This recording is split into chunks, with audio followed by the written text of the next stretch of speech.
चलिए तो लाख टके की बात में अब बात करते हैं ईरान की, जिसके परमाणु बम बनाने की खबर सामने आई और इस खबर के साथ ही डोनाल्ड ट्रंप की टेंशन बढ़ गई। और इस टेंशन को कम करने के लिए अब यह जानकारी सामने आ रही है कि डोनाल्ड ट्रंप ईरान पर कुछ और सख्त प्रतिबंध लगाने पर विचार कर रहे हैं।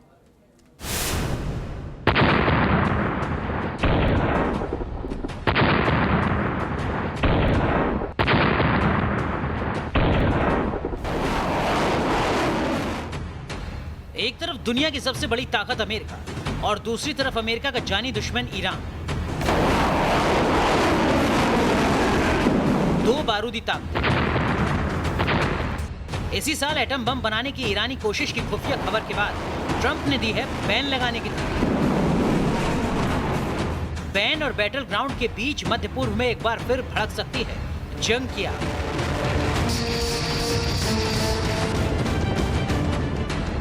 एक टॉप अमेरिकी अफसर के दावे से पश्चिमी एशिया में खलबली मच गई है।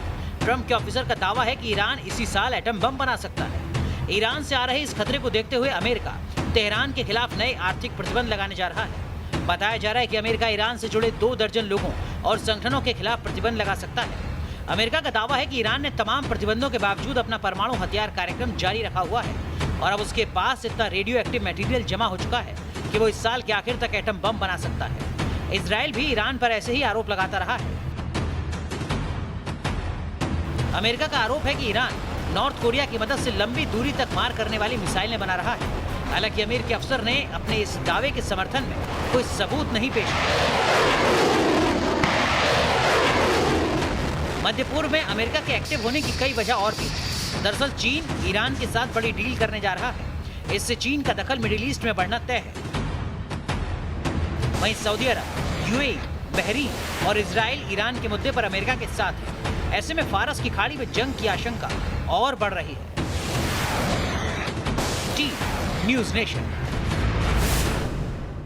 और अब बात दुनिया की सबसे बुज़दिल फौज की। ये ऐसी फौज है जो अवाम पर जुल्म ढाती है, अवाम से बदला लेने के लिए अपने ही मुल्क में आग लगा देती है। हम बात कर रहे हैं पाकिस्तानी फौज की। पाकिस्तान की फौज पर बलूचिस्तान में बड़ा इल्जाम लग रहा है। क्या किया है पाकिस्तान की फौज ने, इस रिपोर्ट में आपको दिखाते हैं।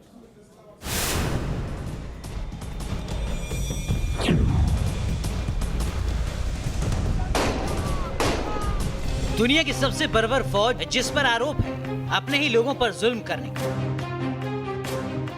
बलूचिस्तान में बगावत की आग को दबाने के लिए पाकिस्तान की फौज जुल्म के इंतहा को पार करती रही है। बलूच अवाम का कत्लेआम हो रहा है। बलूचिस्तान के संसाधनों को लूटा जा रहा है। सोशल मीडिया पर बलूचिस्तान में जंगल की आग की तस्वीरें वायरल हो रही हैं। बलूचिस्तान के केच इलाके की तस्वीर बताई जा रही है। यहाँ के दश्त तहसील के जंगलों में आग लगी है। इस मामले में आरोप पाकिस्तान की फौज पर लग रहे हैं। इसके लिए जिम्मेदार पाकिस्तान की फौज को ठहराया जा रहा है। क्या पाकिस्तानी फौज ने बलूचिस्तान के जंगल में लगाई आग? क्या बलूचिस्तान के लोगों से बदला लेने के लिए बाजवा की फौज ने जंगल को जलाकर खाक कर दिया? पाकिस्तान की सेना, पाकिस्तान की फौज भले ही इससे इनकार करे, लेकिन दुनिया जानती है कि बाजवा की फौज कुछ भी कर सकती है। हर मुल्क की सेना होती है, लेकिन पाकिस्तान में सेना के पास एक मुल्क है। जैसे चाहे वैसे बाजवा की फौज मुल्क को चला रही है। फौज की सरपरस्ती के चलते ही इमरान पाकिस्तान के पीएम बने हैं। बाजवा इमरान की जोड़ी के खिलाफ पाकिस्तान के तमाम राजनीतिक दल एकजुट हो चुके हैं। ऑल पार्टी कॉन्फ्रेंस में लंदन से शामिल हुए पूर्व पीएम नवाज शरीफ ने कहा है, हम इमरान सरकार को हटाकर रहेंगे। ये सरकार तो बैसाखियों पर चल रही है। अगर चुनाव सही तरीके से होते तो ये सरकार कभी नहीं आ सकती। लोगों से वोट लूटे गए हैं। सच्चाई तो ये है कि पाकिस्तान में इस तरह की चीजें होती रही हैं। पाकिस्तान मतों की लूट की प्रयोगशाला बन गया है। वैसे तो पूरा पाकिस्तान फौजी बूटों तले रौंदा जा रहा है। फौज के खिलाफ बगावत की आग बुलंद हो रही है। T news nation. चीन और जापान के बाद अब भारत में भी सुपर स्पीड ट्रेन मैग्लेव चलाने की तैयारी हो रही है। दरअसल में ग्रीन एनर्जी से चलने वाली इस ट्रेन की रफ्तार 800 किलोमीटर प्रति घंटे है।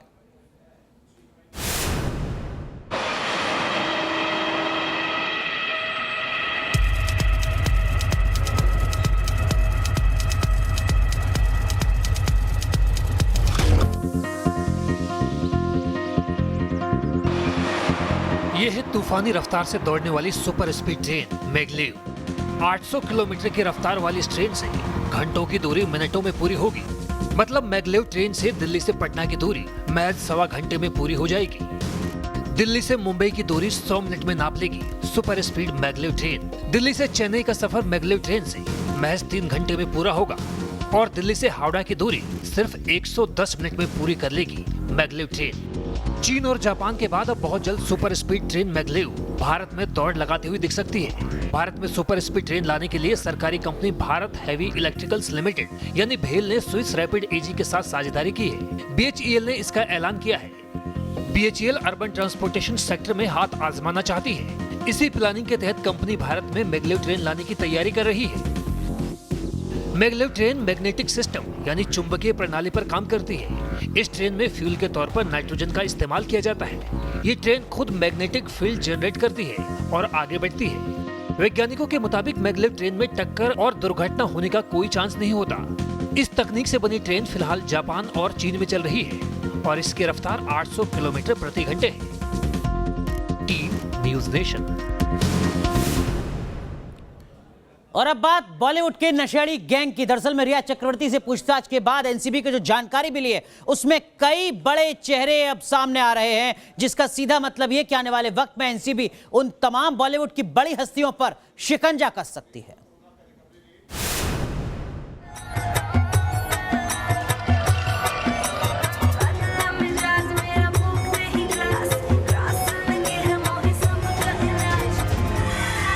सारा अली खान,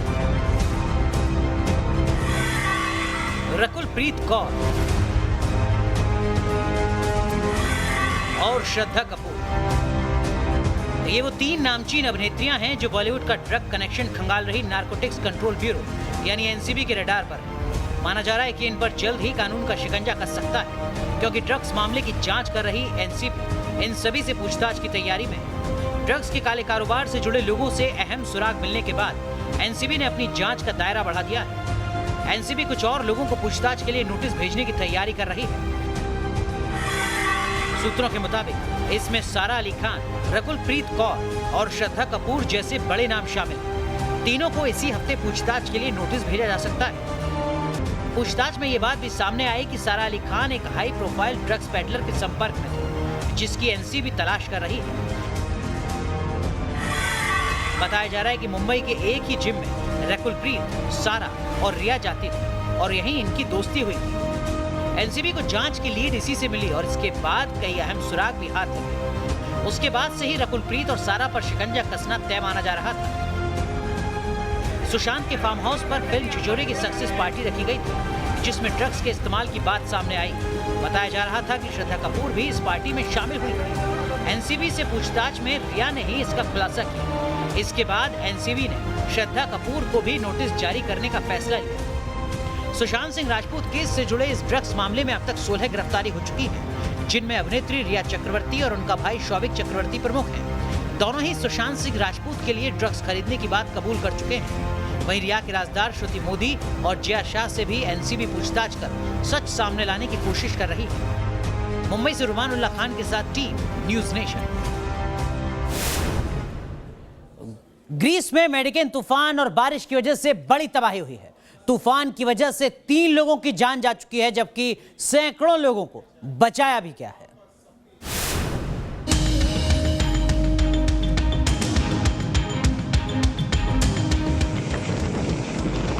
इस तूफान की धमक को महसूस कीजिए। ऐसा लग रहा है कि तेज रफ्तार बेकाबू हवा मानो शहर को निगलने के लिए बढ़ रही है।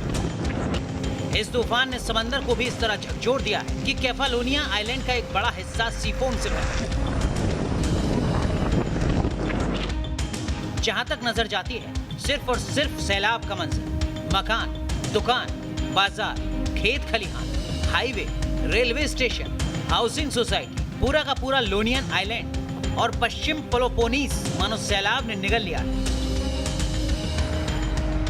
पहले तेज तूफान ने इन इलाकों को अपने थपेड़ों से दहला दिया और फिर बारिश ने ऐसा कहर बरपाया कि शहर के शहर डूब गए। सैलाब के इस सितम ने 3 लोगों की जिंदगी छीन ली और सैकड़ों लोगों को अपने आशियाने छोड़ने पर मजबूर कर दिया। बाढ़ की वजह से कर्दिस्ता इलाके के 5000 घर पानी में घिर चुके हैं। इन घरों से लोगों और मवेशियों को महफूज जगहों पर पहुंचाया गया है। सैलाब की वजह से ही ग्रीस के दक्षिणी और उत्तरी हिस्से के बीच का रेल संपर्क भी टूट गया है। Team news nation. तो दुनिया के बाद अब बात करते हैं हिंदुस्तान में मौसम की तस्वीर की। दरअसल में दिल्ली एनसीआर में तो लगातार गर्मी देखी जा रही है, लेकिन दक्षिण भारत में लगातार बारिश हो रही है, जिसके चलते जनजीवन पर काफी ज्यादा असर पड़ रहा है।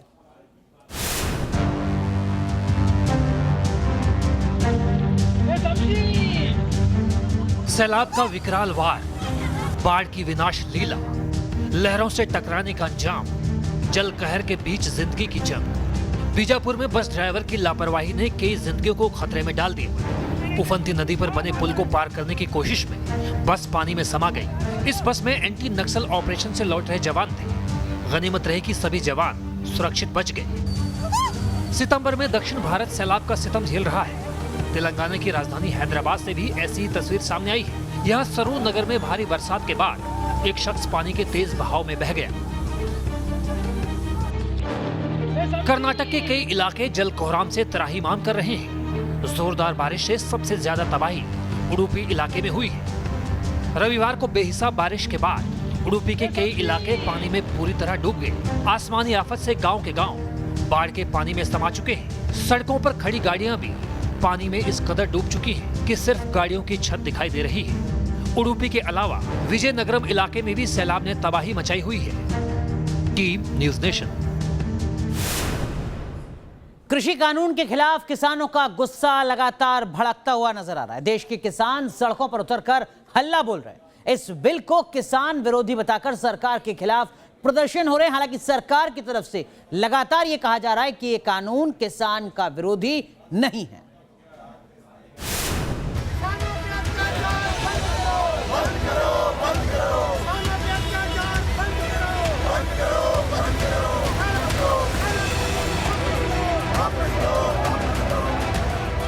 सड़क पर किसानों का हल्ला बोल, कृषि कानून के खिलाफ अन्नदाता का आक्रोश, बिल को किसान विरोधी बताकर प्रदर्शन। बेंगलुरु से लेकर लुधियाना तक, गोरखपुर से लेकर कानपुर तक शहर शहर कृषि बिल के खिलाफ संग्राम छिड़ा हुआ है। विपक्ष भी सरकार के खिलाफ सड़क पर उतरा हुआ है। दिल्ली में कांग्रेस ने विरोध प्रदर्शन किया। कृषि बिल के खिलाफ संसद के नजदीक विरोध की आवाज बुलंद की। तो वहीं लखनऊ में आम आदमी पार्टी ने विरोध किया। हजरतगंज इलाके में विरोध प्रदर्शन कर रहे आम आदमी पार्टी के कार्यकर्ताओं को पुलिस ने हिरासत में लिया। नए बिल को लेकर आम आदमी पार्टी के कार्यकर्ता लखनऊ के हजरतगंज में प्रोटेस्ट कर रहे हैं। ये कार्यकर्ता विधानसभा तक प्रोटेस्ट करना चाहते थे, गांधी प्रतिमा पर अपना प्रोटेस्ट करना चाहते थे, लेकिन पुलिस ने रोका है और इन्हें सब को हिरासत में लिया जा रहा है। क्योंकि पुलिस का कहना है ये जो जगह है यहाँ प्रोटेस्ट करने की अनुमति नहीं है। यही वजह है कि इन सब की सबसे पहले हिरासत में लिया जा रहा है। किसान सड़क पर प्रदर्शन कर रहे हैं। किसानों को फिक्र है कि सरकार एमएसपी की व्यवस्था खत्म कर देगी। हालांकि पीएम मोदी ने साफ कर दिया है कि एमएसपी की व्यवस्था पहले की तरह ही जारी रहेगी। ये कानून, ये बदलाव कृषि मंडियों के खिलाफ नहीं है। कृषि मंडियों में जैसे काम पहले होता था वैसे ही अब भी होगा। जो ये कहता है कि नए कृषि सुधारों के बाद कृषि मंडियां समाप्त हो जाएगी तो वो किसानों से सरासर झूठ बोल रहा है। सरकार के मुताबिक इस बिल में मंडी व्यवस्था बनी रहेगी, लेकिन किसानों को अपनी फसल बेचने के लिए विकल्प ज्यादा मिलेंगे। हालांकि किसानों को खेती में कॉर्पोरेट्स के आने का डर है, तो आड़तियों को अपने कारोबार का डर है और मंडी से होने वाली राज्य सरकारों की कमाई कम होने का डर राज्यों को। कुल मिलाकर सरकार इसे किसानों के फायदे का बिल बता रही है, लेकिन विपक्ष इस बिल के खिलाफ हुंकार भर रहा है। Team news nation. और अब बात ताजमहल की, जो लगभग 6 महीने बंद रहने के बाद आज खुल गया। लेकिन इसके साथ ही ताजमहल और तेजो महालय का विवाद भी शुरू हो गया। गोवर्धन मठ के शंकराचार्य ने ताजमहल के वजूद पर एक बार फिर सवाल उठाया है।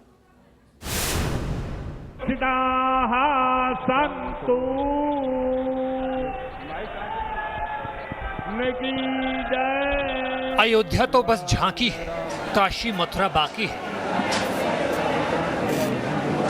अयोध्या विवाद सुलझने के बाद हिंदूवादी संगठन इसी नारे को बुलंद करने की कोशिश कर रहे हैं। अयोध्या के बाद काशी मथुरा की मुक्ति को लेकर आवाज बुलंद की जा रही है। इन सब के बीच एक और इमारत है जिस पर नए सिरे से विवाद छिड़ने के आसार नजर आ रहे हैं। मोहब्बत की इबारत कही जाने वाली ताजमहल एक बार फिर चर्चा के केंद्र में है। इस बार ताजमहल से जुड़े विवाद को उठाया गया है गोवर्धन मठ पुरी पीठ के शंकराचार्य निश्चलानंद सरस्वती ने। जिसे आजकल ताजमहल कहते हैं,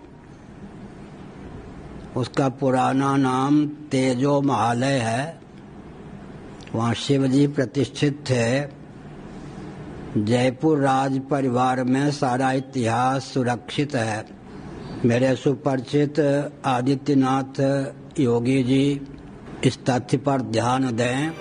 हिंदुस्तान की मुगलिया विरासत पर लगातार सवाल उठाने वाले यूपी के सीएम योगी आदित्यनाथ से ताजमहल के विवाद में दखल देने की अपील की जा रही है। ताजमहल से जुड़ा सियासी और धार्मिक विवाद अपनी जगह है, लेकिन इन सब के बीच कोरोना की वजह से 188 दिनों तक बंद रहने के बाद ताजमहल पर्यटकों के लिए खोल दिया गया है। लगभग 6 महीने के अंतराल के बाद ताजमहल और लाल किले को खोल दिया गया है। पर्यटक आना शुरू हो चुके हैं। एएसआई ने जो गाइडलाइन बनाई है उसको लोग फॉलो भी कर रहे हैं। सबसे पहले एंट्री की जाती है, उनकी डिटेल नोट की जाती है, थर्मल स्क्रीनिंग की व्यवस्था की गई है। साथ ही साथ यहाँ पर कोई भी व्यक्ति अंदर प्रवेश करेगा तो सैनिटाइजिंग की व्यवस्था भी यहाँ पर है। कोरोना महामारी के चलते 17 मार्च से ताजमहल समेत तमाम स्मारकों को बंद कर दिया गया था। नई शर्तों के साथ ताजमहल को खोला गया है। एक दिन में बस 5000 पर्यटकों को एंट्री की इजाजत दी गई है। सामान्य दिनों के दौरान ताजमहल में 20-20 हजार पर्यटक पहुंचते थे। ताजमहल का अपना इतिहास है, देश के पर्यटन उद्योग की शान है, लेकिन इसके बावजूद ताजमहल और तेजो महाले का विवाद थम नहीं रहा। आगरा से विनीत दुबे के साथ टीम न्यूज नेशन। चलिए लाख टके की बात में अब आपको मिलवाते हैं हौसले और जुनून के प्रतीक व्हील चेयर वाले बॉडी बिल्डर से।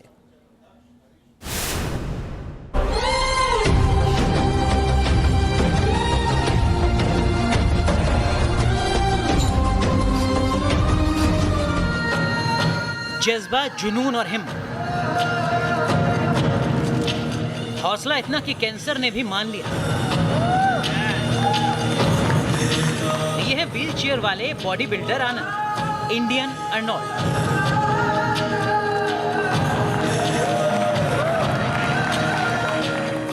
लुधियाना के रहने वाले आनंद का बॉडी बिल्डिंग का सपना बचपन से ही था। लिहाजा अपने सपने को पूरा करने के लिए आनंद ने महज 13 साल की उम्र से ही बॉडी बिल्डिंग की तैयारी शुरू कर दी। लेकिन इस तैयारी और मकसद को उस वक्त बड़ी चोट लगी जब आनंद को इस बात का पता चला कि उन्हें स्पाइनल कॉर्ड में कैंसर जैसी खतरनाक बीमारी है।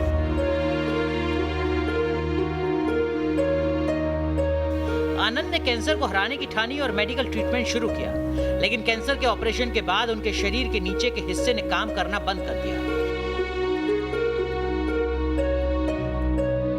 कैंसर के ऑपरेशन के बाद करीब 3 साल तक आनंद बिस्तर पर रहे, लेकिन इस दौरान उन्होंने अपने अंदर के बॉडी बिल्डर को बीमार नहीं पड़ने दिया। तमाम शारीरिक तकलीफों के बावजूद आनंद एक बार फिर जिम पहुंच गए, वो भी व्हील चेयर पर।